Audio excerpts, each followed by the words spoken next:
Você já sentiu uma presença ao seu lado num momento de desespero, sem conseguir explicar de onde veio? A Bíblia revela que isso pode ser mais real do que você imagina, e os sinais estão mais perto do que você pensa. Há algo que acontece ao seu redor que seus olhos muitas vezes não conseguem alcançar. Há uma presença que paira sobre os lares, sobre as famílias, sobre os momentos mais silenciosos da vida. E a Bíblia não guarda esse segredo. Ela o revela para quem tem ouvidos para ouvir. Você já sentiu que não estava sozinho num momento de desespero? Já experimentou uma proteção inexplicável, uma paz que chegou do nada, uma força que não veio de dentro de você? Talvez o que você tenha sentido não tenha sido apenas um estado emocional. Talvez tenha sido algo muito maior, muito mais real do que qualquer explicação humana poderia dar.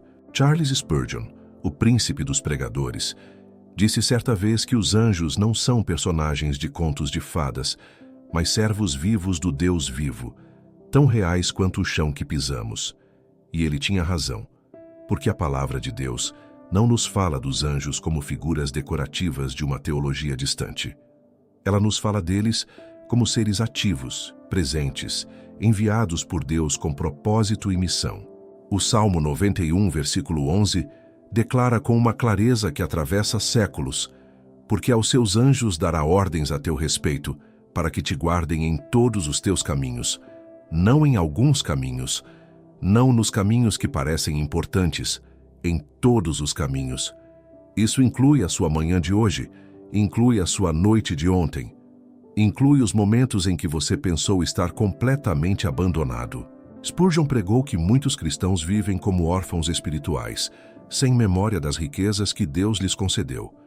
E uma dessas riquezas, muitas vezes esquecida, é a realidade dos anjos guardiões que Deus designa para cuidar dos seus filhos. Não é superstição, não é folclore, é doutrina bíblica, sólida como rocha. Pense em Elias prostrado sob a árvore de zimbro, exausto, querendo morrer. E o que fez Deus? Enviou um anjo, não um sermão, não uma visão grandiosa, um anjo que tocou nele e disse: levanta-te e come, porque o caminho é longo demais para ti. Isso está em 1 Reis 19, versículo 7. Deus não ignorou a fraqueza humana de Elias. Ele a encontrou com um mensageiro divino. Quantas vezes Deus fez o mesmo por você e você não percebeu? Quantas vezes aquele alento inesperado, aquela palavra dita por alguém no momento certo, aquela saída que surgiu quando não havia mais saída, foi na verdade a mão invisível de um anjo cumprindo a ordem do seu Criador. Spurgeon também nos lembrou que a ignorância sobre as obras de Deus não impede que elas aconteçam, mas impede que as reconheçamos e agradeçamos. Viver sem o conhecimento da presença angélica ao seu redor é como morar num palácio sem nunca abrir as cortinas para ver a paisagem. A realidade é mais rica, mais vasta, mais gloriosa do que a maioria de nós imagina. E é exatamente por isso que estamos aqui hoje. Não para especular, não para inventar histórias, mas para abrir a palavra de Deus e enxergar o que ela realmente diz sobre os anjos, sobre a presença deles nas nossas casas, sobre os sinais que poucos percebem, sobre o cuidado sobrenatural que Deus exerce sobre a vida dos seus filhos. Hebreus 1, versículo 14, faz uma pergunta que ecoa através dos séculos e merece a sua atenção hoje. Não são todos eles espíritos ministradores enviados para servir aqueles que hão de herdar a salvação? A resposta é sim. Eles são enviados. Eles servem. E eles estão mais próximos do que você imagina. Se você tem buscado aprofundar a sua vida com Deus, se você quer entender melhor de que forma o Senhor age sobrenaturalmente no cotidiano da fé, eu quero te convidar a conhecer o nosso e-book 21 Dias para Restaurar Sua Intimidade com Deus. Você encontra o link no primeiro comentário fixado. É um material que foi preparado com cuidado para quem tem fome de Deus e quer mais do que uma religião de superfície. E se este vídeo está tocando o seu coração, se você quer continuar recebendo mensagens como essa, inscreva-se agora neste canal e ative o sininho, porque ainda há muito a ser revelado, e o que vem a seguir vai mudar a forma como você enxerga a sua própria casa. Existe uma verdade que a teologia popular muitas vezes deixa de lado, não por má intenção, mas por descuido. E essa verdade é esta: os anjos não são apenas seres do passado bíblico. Eles não pertencem somente às páginas do Antigo Testamento, nem ficaram restritos aos tempos dos apóstolos. Eles continuam em atividade, continuam sendo enviados, continuam cumprindo ordens divinas no mundo de hoje.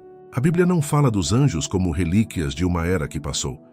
Ela os apresenta como realidades vivas, pertencentes a uma ordem espiritual que coexiste com o mundo visível. E essa coexistência não é poética, não é simbólica, é literal, é real, é funcional. Em Gênesis 28, Jacó deitou num lugar deserto com uma pedra por travesseiro, fugindo do irmão que queria matá-lo. E naquele lugar de aparente abandono, ele viu uma escada que ia da terra até o céu, e os anjos de Deus subindo e descendo por ela. Quando acordou, ele disse uma coisa que vale gravar no coração: na verdade, o Senhor está neste lugar, e eu não o sabia. Jacó não sabia, mas isso não impediu que o lugar fosse sagrado, que os anjos estivessem presentes, que Deus estivesse agindo. Quantas vezes você está num lugar que parece vazio de Deus, e na verdade, ele está cheio da presença divina? Quantas vezes os anjos estão ao seu redor, e você, como Jacó, ainda não sabe? A ignorância não apaga a realidade. O que você não percebe ainda pode estar acontecendo. E é exatamente aí que entra a importância de abrir os olhos da fé para enxergar além do que os sentidos alcançam. Em 2 Reis, capítulo 6, o servo de Eliseu acordou cedo e viu o exército inimigo cercando a cidade. O medo tomou conta dele. "Ai, meu senhor, que faremos?"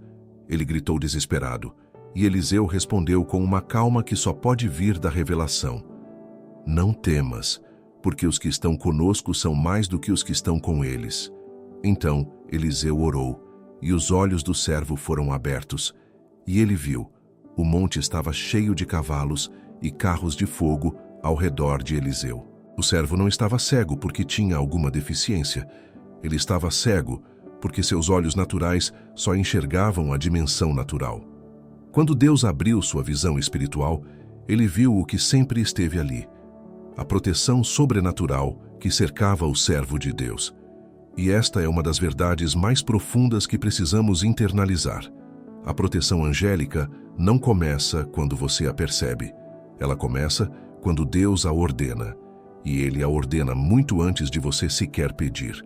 Pense nos anjos que foram enviados a Lot antes da destruição de Sodoma, em Gênesis 19.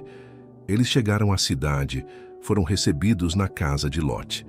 E quando a destruição estava prestes a cair, eles tomaram Lot pela mão, tomaram sua esposa e suas filhas pela mão e os conduziram para fora.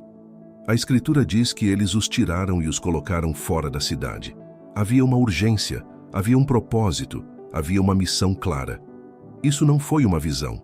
Isso foi uma intervenção literal de seres enviados por Deus para salvar uma família.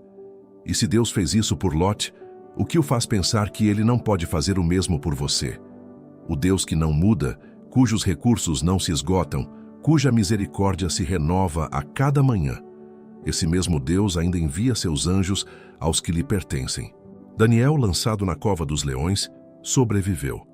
E quando o rei foi apressado verificar o que havia acontecido, Daniel falou com uma simplicidade devastadora: "O meu Deus enviou o seu anjo e fechou a boca dos leões."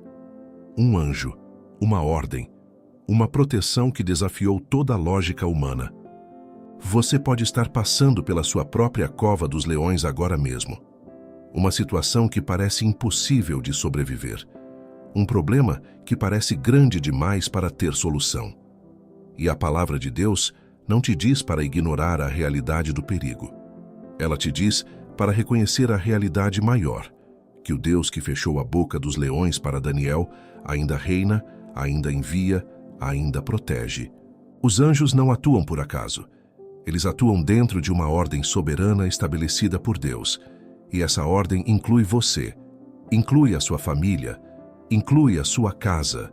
O Senhor não terceirizou o cuidado dos seus filhos, para o acaso ou para a sorte. Ele designou mensageiros poderosos, seres de uma ordem superior, para velar sobre os que andam nos seus caminhos. Mateus 18, versículo 10, traz uma declaração de Jesus que deveria encher o nosso coração de reverência. Vede que não desprezeis a nenhum destes pequeninos, porque eu vos digo que os seus anjos nos céus sempre veem a face de meu Pai Celestial. Os seus anjos. Jesus não disse os anjos em geral, disse os anjos deles. Há uma designação, há uma responsabilidade atribuída, há uma presença específica que Deus ordena sobre os seus. Isso nos leva a uma pergunta que precisa ecoar dentro de você. Se os anjos são tão reais, tão presentes, tão ativos, por que tão poucas pessoas os percebem? Por que tão poucos enxergam os sinais da sua presença? E é exatamente sobre isso que continuaremos a falar a seguir. Chegou o momento de falar sobre o que muitos chamam de coincidência, mas que a fé reconhece como algo completamente diferente. Há sinais ao redor de quem pertence a Deus, sinais que passam despercebidos não porque são fracos, mas porque nossos olhos foram treinados a enxergar apenas o que a razão consegue explicar. E a presença angélica, muitas vezes, opera justamente no limiar do inexplicável. O primeiro sinal que a Bíblia nos apresenta é o da proteção inesperada. Aquela situação em que tudo indicava um desastre e, por alguma razão que você não consegue nomear, nada aconteceu. O acidente que não se consumou. A doença que não avançou como os médicos previam. O perigo que passou ao lado e não te tocou. Não estamos falando de ingenuidade. Estamos falando do cumprimento literal do Salmo 34, versículo 7. O anjo do Senhor acampa-se ao redor dos que o temem e os livra. Acampa-se. Essa palavra é militar. Ela fala de uma presença estabelecida, posicionada, vigilante. Não é um anjo que passa de vez em quando. É um anjo que monta acampamento, que fica, que vela. E essa proteção não é prometida aos que merecem, mas aos que temem a Deus, aos que o reconhecem, aos que andam na reverência diante do seu nome. O segundo sinal é a paz inexplicável em meio à tempestade. Há momentos em que a situação ao redor de uma pessoa é caótica, angustiante, sem saída visível, e ainda assim, aquela pessoa experimenta uma calma que ela mesma não consegue explicar. Filipenses 4, versículo 7, fala de a paz de Deus que excede todo o entendimento. Excede o entendimento. Isso significa que a razão humana não dá conta de explicar de onde ela vem. E muitas vezes, essa paz é mediada pela presença angélica. Lembra de Jesus no Getsêmani? Ele estava em angústia, suando como se fosse sangue diante do peso da cruz. E Lucas 22, versículo 43, registra algo que não pode ser ignorado. E apareceu-lhe um anjo do céu que o confortava. Um anjo confortou Jesus. Se o Filho de Deus, em sua humanidade, recebeu o ministério de um anjo para ser fortalecido, o que nos faz pensar que Deus não pode fazer o mesmo pelos seus filhos nos momentos de maior provação. O terceiro sinal é a palavra certa, vinda da pessoa certa, no momento mais improvável. Quantas vezes alguém disse algo para você que chegou tão fundo, tão certeiro, que parecia impossível que aquela pessoa soubesse o que você estava passando? Hebreus 13, versículo 2, traz um aviso que deveria nos deixar mais atentos. Não vos esqueçais da hospitalidade para com os estranhos, porque, praticando-a, alguns hospedaram anjos sem o saber. Sem o saber. Esse é o detalhe que muda tudo. Os anjos não aparecem sempre com asas visíveis e luz ao redor.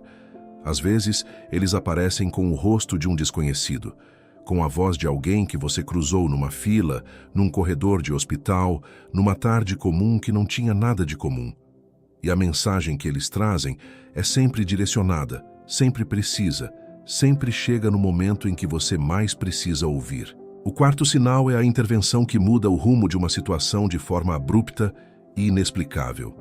Atos, capítulo 12, narra a história de Pedro preso, acorrentado entre dois soldados, com sentinelas à porta. A igreja orava por ele. E de repente, no meio da noite, um anjo apareceu. Uma luz brilhou na cela. Pedro foi acordado. As correntes caíram das suas mãos e o anjo o conduziu para fora, passando por 2 guardas e por um portão de ferro que se abriu por si mesmo. Pedro nem acreditava que era real.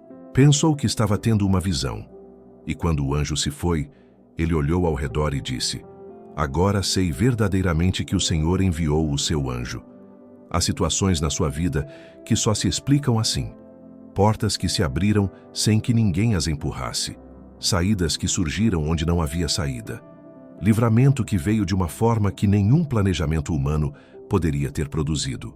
Não chame isso de sorte, chame pelo nome que a Bíblia usa: intervenção divina por meio dos seus anjos. O 5º sinal é mais sutil, mas igualmente real.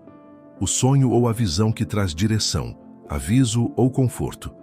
Em Mateus capítulo 2, um anjo do Senhor apareceu a José em sonho, alertando-o para fugir com Maria e o menino Jesus para o Egito.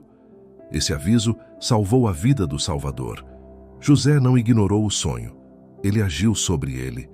E a obediência àquele aviso mudou o curso da história. Deus ainda fala. Os seus mensageiros ainda comunicam. E nem sempre essa comunicação vem do jeito que esperamos. Às vezes ela chega silenciosa, na quietude da madrugada, num sonho que fica, numa impressão que não passa, numa certeza que não veio de você. Esses sinais não são para alimentar a curiosidade espiritual. São para acordar a fé, para lembrar que você não está sozinho, para que nos momentos mais difíceis você possa levantar os olhos e saber que há mais ao seu redor do que seus sentidos alcançam. E à medida que avançamos nessa mensagem, vamos entender mais profundamente de que forma esses seres operam dentro da sua casa e da sua vida. Há uma dimensão dessa verdade que precisa ser tratada com cuidado, com respeito e com firmeza bíblica.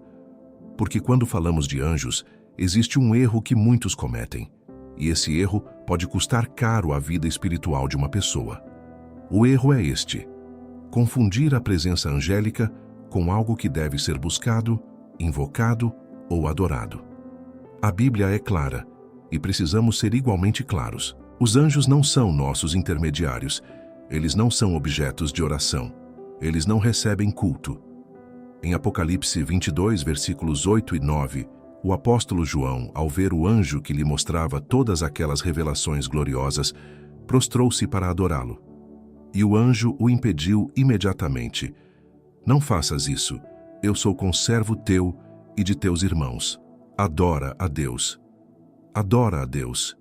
Não ao mensageiro, não ao servo, ao Senhor que envia." Isso é fundamental. Porque há um fascínio crescente, mesmo em círculos cristãos, por experiências angélicas, por visões, por contatos com seres espirituais. E nem tudo que se apresenta como anjo é enviado por Deus. Paulo, em 2 Coríntios 11, versículo 14, avisa com uma sobriedade que deveria nos fazer parar. O próprio Satanás se transforma em anjo de luz. Anjo de luz. Não de trevas. Não de horror. De luz.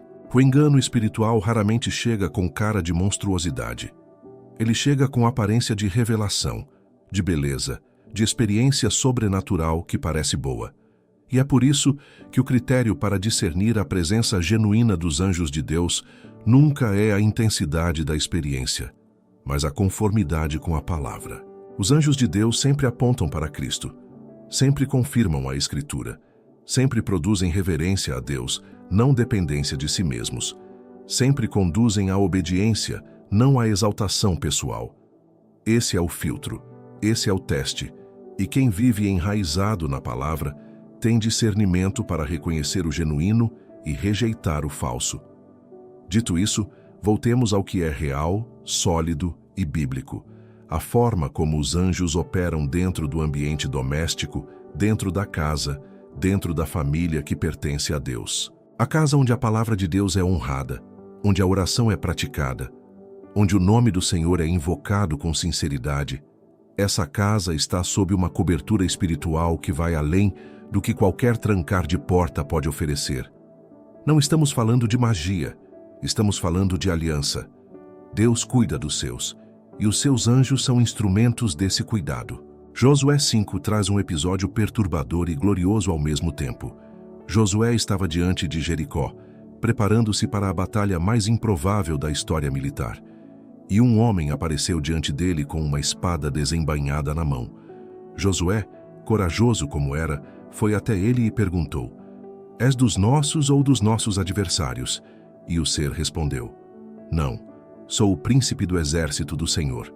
Agora cheguei. Josué caiu com o rosto em terra e adorou. E o príncipe do exército do Senhor disse que o lugar era santo. Há anjos que são designados não apenas para proteger indivíduos, mas para guardar territórios, para lutar batalhas invisíveis, para executar os propósitos de Deus em escala que nossa mente mal consegue imaginar. Daniel capítulo 10 abre uma janela sobre isso. Um anjo que foi enviado desde o primeiro dia em que Daniel orou, mas que foi detido por 21 dias por um príncipe das trevas e que só conseguiu prosseguir quando Miguel, um dos primeiros príncipes, veio em seu socorro. Isso revela algo que a maioria das pessoas nunca considerou. Há uma guerra real acontecendo num plano que nossos olhos não veem. Há forças em conflito, há batalhas sendo travadas, e as nossas orações não são palavras jogadas no vento. Elas mobilizam exércitos angélicos. Elas importam, elas chegam. Elas fazem diferença numa dimensão que só a eternidade vai revelar plenamente. Efésios 6, versículo 12, confirma: Porque não temos que lutar contra a carne e o sangue, mas contra os principados, contra as potestades, contra os príncipes das trevas desta era, contra as hostes espirituais da maldade nos lugares celestiais.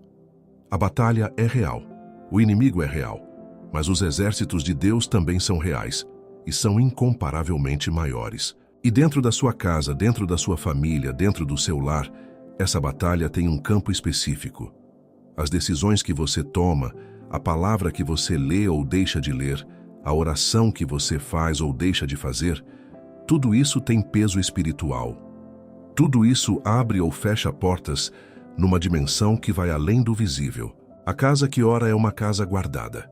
A família que busca a Deus é uma família coberta, não porque Deus distribui favores aleatoriamente, mas porque Ele é fiel à sua palavra, e a sua palavra diz que os seus anjos acampam ao redor dos que o temem. Isso não é promessa vaga. É fundamento sólido sobre o qual você pode edificar a sua confiança todos os dias. O que acontece na sua casa importa mais do que você imagina, e o que você ainda não viu sobre ela pode ser mais glorioso do que você jamais esperou. Existe uma pergunta que muitas pessoas carregam no coração, mas raramente têm coragem de fazer em voz alta.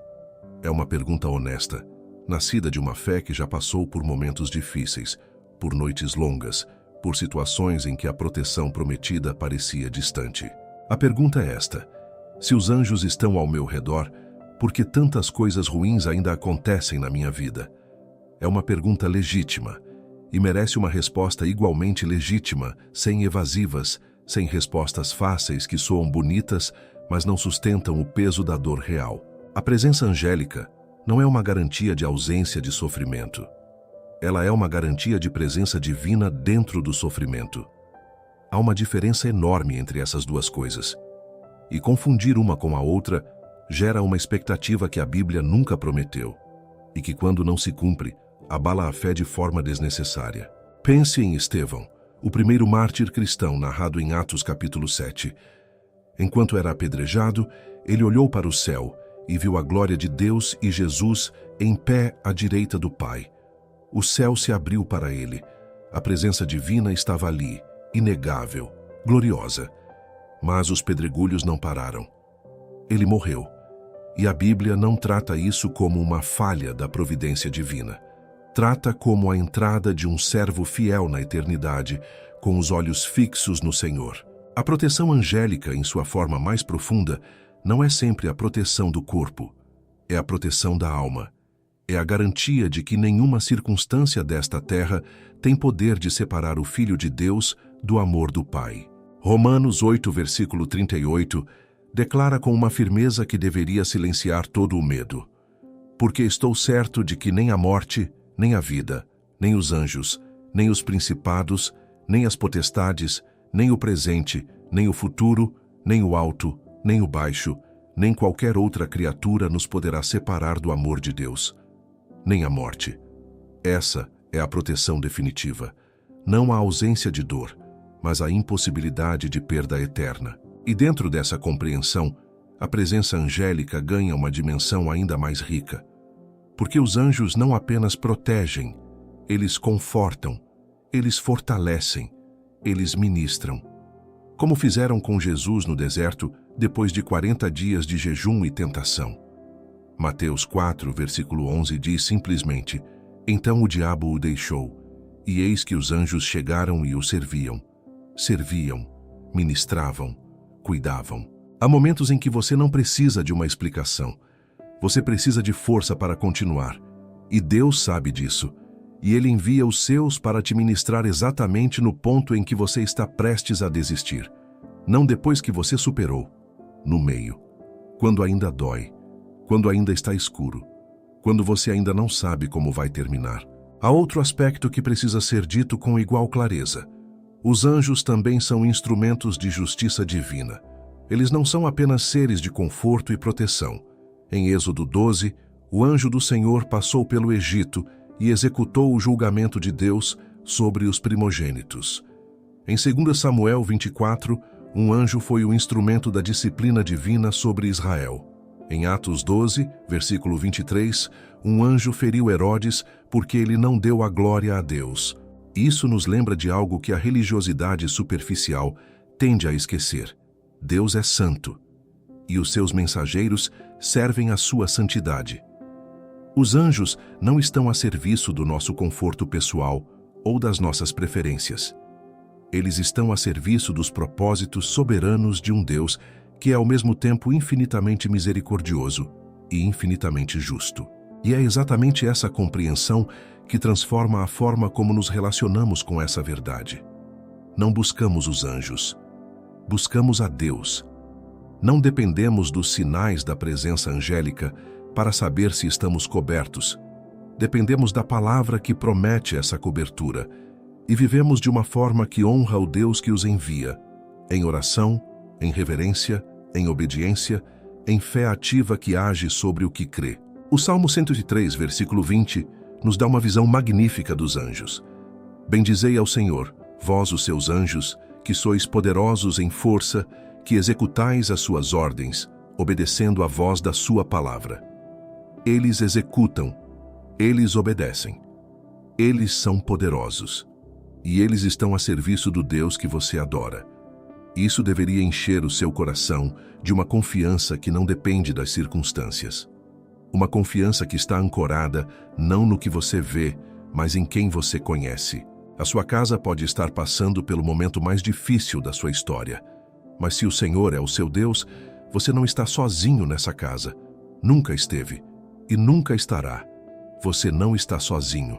Nunca esteve. O Deus que criou os céus e a terra designou mensageiros poderosos para velar sobre os seus filhos. E você é um deles.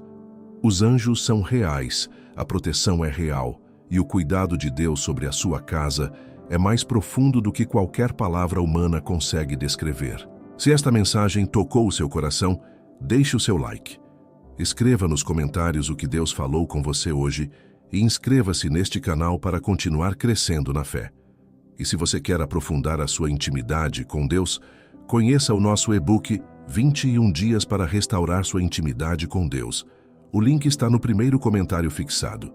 Que Deus te abençoe e nos vemos no próximo vídeo que já está aparecendo na tela para você.